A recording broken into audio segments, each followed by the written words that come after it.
A day-long meeting of the Northern Mining Union Liaison Committee met congratulations at the January and proposed the sackings of the Leamington Buchanan mine. 2 meetings are planned. Talks in Sydney on Tuesday between Drayton, the state government and the unions, and a mass meeting of mine workers at Branxton next Thursday. The secretary of the committee, Mr Harold Sessions, says the overriding priority is the safeguarding of mine workers' jobs. We're seeking answers to some questions which we want to put to the other parties involved. We don't foresee that it's certainly not a negotiation. It's simply a conference to try and obtain as much factual statements as possible, and we hope that any statements coming out of it will be made public if it's considered advisable. Could this calling for a meeting be considered a sort of a back down by the mining unions in the Drayton issue? No, there's certainly no back down from the unions concerned, because we are maintaining our current situation and there is no intent of backing down. Further meeting of the Northern Liaison Committee will take place, and in fact an aggregate meeting will be held on Thursday the 3rd at Branxton at 10 a.m. to discuss all the matters that we're dealing with today. But meanwhile, Drayton stays as it is. Those 20,000 tonnes of coal won't be moved. That's correct.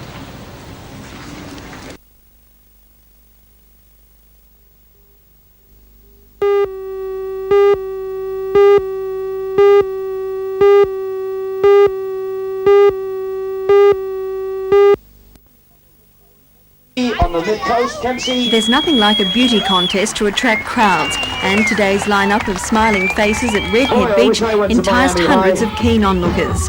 7 girls, each representing radio stations from Gympie on the Sunshine Coast to Bega on the South Coast, took part in the grand final of the 2KO Ever Ready Miss Summer Girl Quest. Representing Newcastle was 25-year-old Jan Hopper of Merewether, who took out the regional final at Bar Beach last Sunday. The judges took longer than usual to make their decision today. The girls waited patiently on stage. Finally, the winner was announced. The lucky girl is Melissa Ramshaw of Gympie, a 17-year-old part-time model. Melissa has won for herself and her companion a 14-day P&O trip and $1,000 prize money. 24 hours a day, from Bridie to Buck.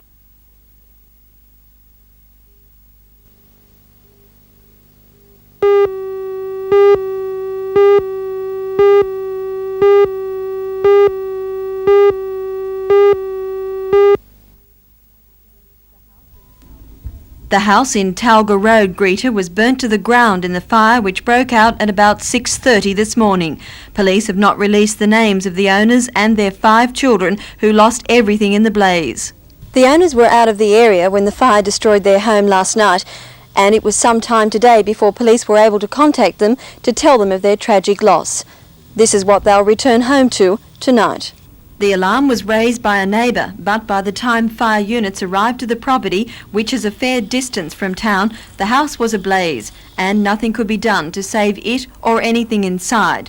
There are no suspicious circumstances surrounding the blaze.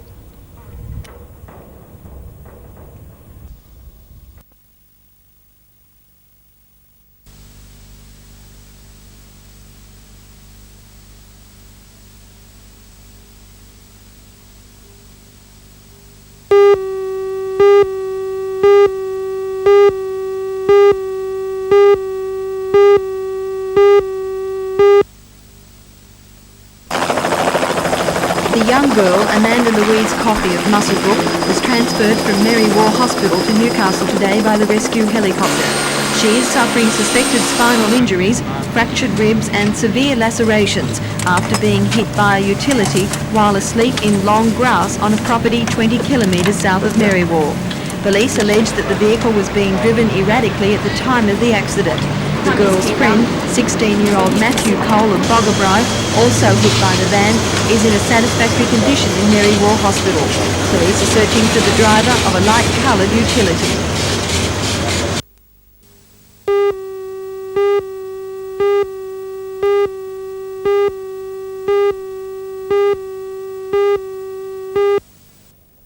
To the very pleasant sport of sailing in the Adams 10 Championships on Lake Macquarie.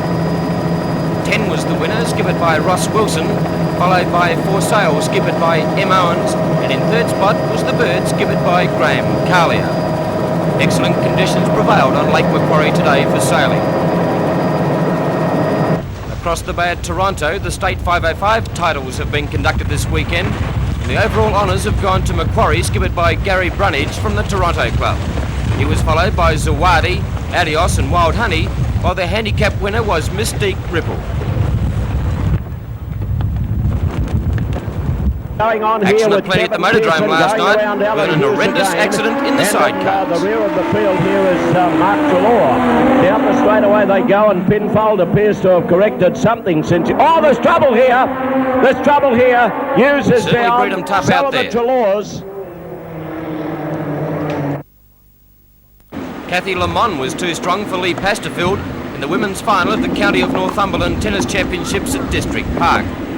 Pasterfield won the first set 6-1, but Lamont fought back to take the match 7-5, 6-4.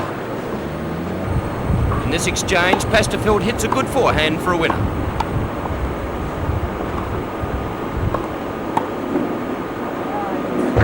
In the men's final, Newcastle's Brian Williams confirmed his #1 seeding with a straight sets win over Canberra player Wayne Barton, 7-5, 6-1. In the blustery conditions, Williams used his power game to take control and win the title. West Oaks have taken out the A-grade division of the Hunter Valley Invitational Softball Championships. Sulphide Welfare were successful in the B-grade division, while South Wallsend will celebrate tonight after proving worthy winners in the C-grade.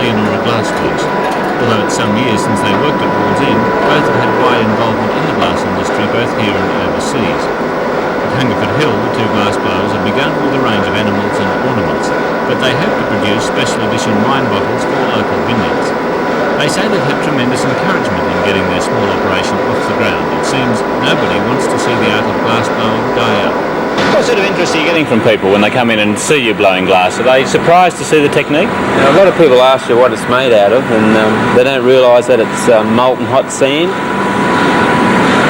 What sort of things are people buying? Mainly Australian animals and products like that. You know, there's a real big surge on wombats at the moment. You know. Why wombats? Why do you think everyone wants a wombat? Oh, they tell me it's supposed to be a craze in Sydney now with a country practice on television. Well, could be something to do with that, I'm not quite sure. Well, they look a friendly little fella anyway.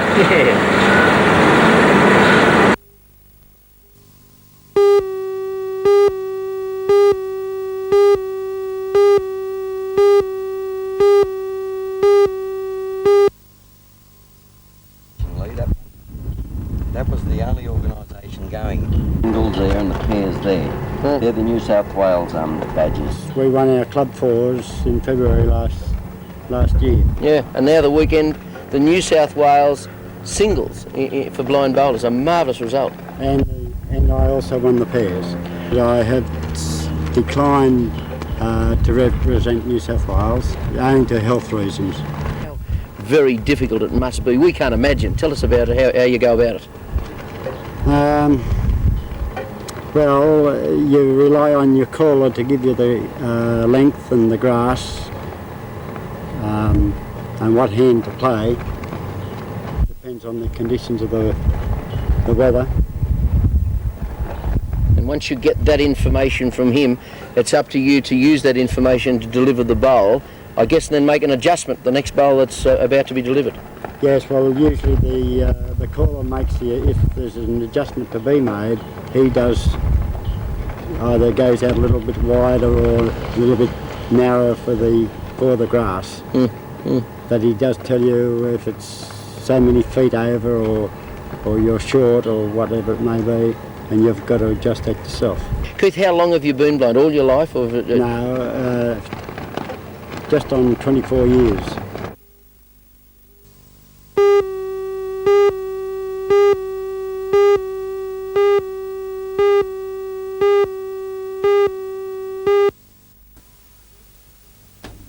The service was presented with a special set of airbags by the Scone Lions Club for use in their rescue van. The presentation was made by the Lions Club President, Mr. Trevor Power, to Station Officer Mr. Barry Jeffries. The bags will be used to lift large weights in rescue operations. The device is powered by compressed air from a cylinder, and even the smallest bag can raise more than 9.5 tonnes. The largest is capable of lifting an army tank. After the handover, the bag's abilities were demonstrated in a simulated rescue. The victim was freed in minutes, a job that could have taken hours by other methods.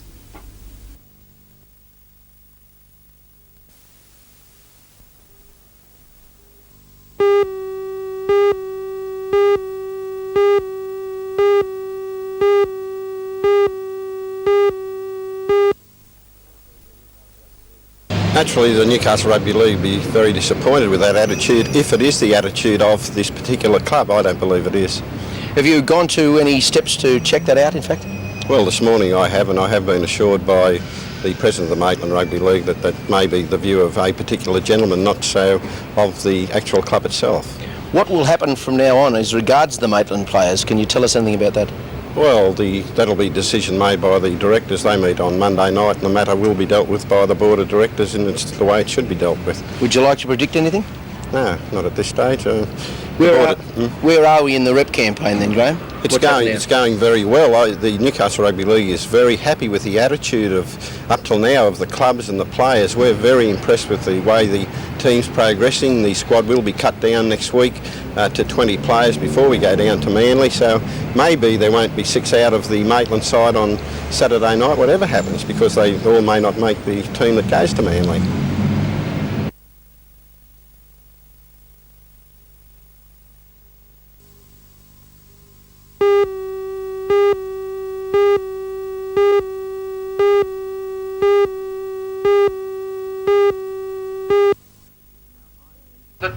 It's now high noon for Drayton. That's what an emotional Bill Chapman, President of the Northern Miners Federation, told a meeting of more than 4,300 mine workers at Frankston today.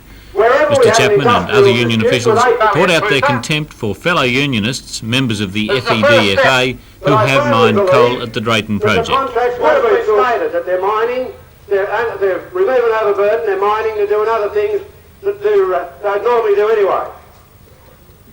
That's a bloody blind and a deliberate lie. Mr Chapman said New South Wales coal stockpiles have reached 19 million tonnes and are increasing at the rate of 1 million tonnes a month. And he said that's justification that the Drayton project should not be allowed to start. The Mining Liaison Committee, which now apparently doesn't include representatives of the FEDFA, put to the meeting a resolution calling for a mass meeting at Drayton next Tuesday, a meeting Bill Chapman described as critical. That if you don't show some real concern, some real offence at what's being done at the Drayton issue, by going to Drayton and voicing yourself and showing that you are concerned, Drayton will continue, will expand, and will in fact lead to more open cuts opening up in this present circumstances. We have got to show ourselves as being willing to sacrifice something. The mine workers, obviously uncertain of their future job security, gave Mr Chapman's call overwhelming support. Union officials warned that 1983 will be a tough year, and they foreshadowed a call for a national ban on any new mines opening anywhere. Drayton is obviously the test case, and that will be decided one way or another next week. Or any other new operation.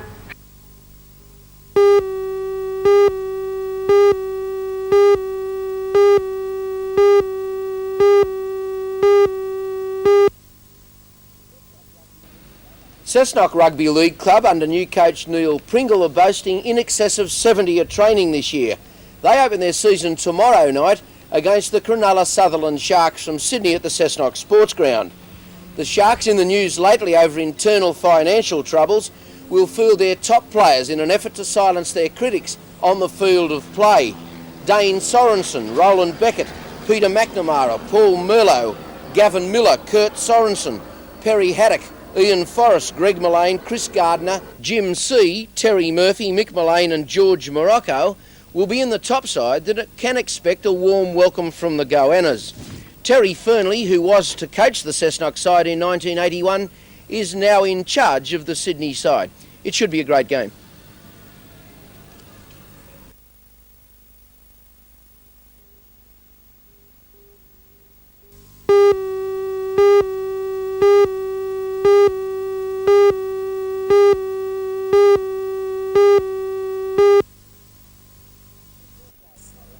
to surf life saving, and Sunday's the big day and Redhead is the venue for the Junior Branch Championships. 500 contestants are expected to take part in the 7 to 13 years age groups from 9 of the district clubs. Competition sure to be fierce in the 13 years Ironman event. National title holder Paul Thompson, the Novice Club, seen here flat out in training, is expecting his greatest competition to come from Brett Dowker of the Fingal Bay Club. 11 years old Guy Andrews, also of Fingal, will be flat out to add the branch title to his national, as will Matthew Fisher of Swansea Belmont in the beach flags. The Bill Robbins Trophy in the March Past is also expected to be closely fought. The action at Redhead Beach on Sunday.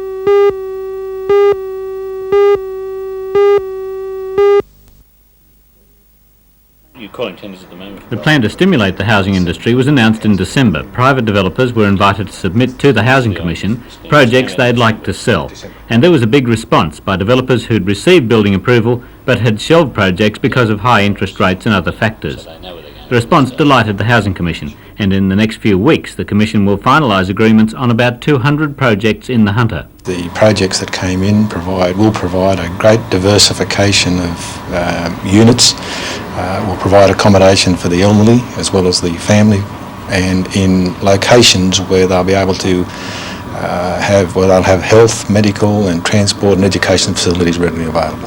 Are they locations that perhaps might have been denied the Housing Commission in normal circumstances? Well, under our normal operations they'd have been very difficult for us to get hold of, but the scheme has encouraged developers to come forward with proposals that they've already got approved, and in this way they're able to get building going again, and at the same time our applicants will be able to benefit from the accommodation which will be forthcoming in these locations.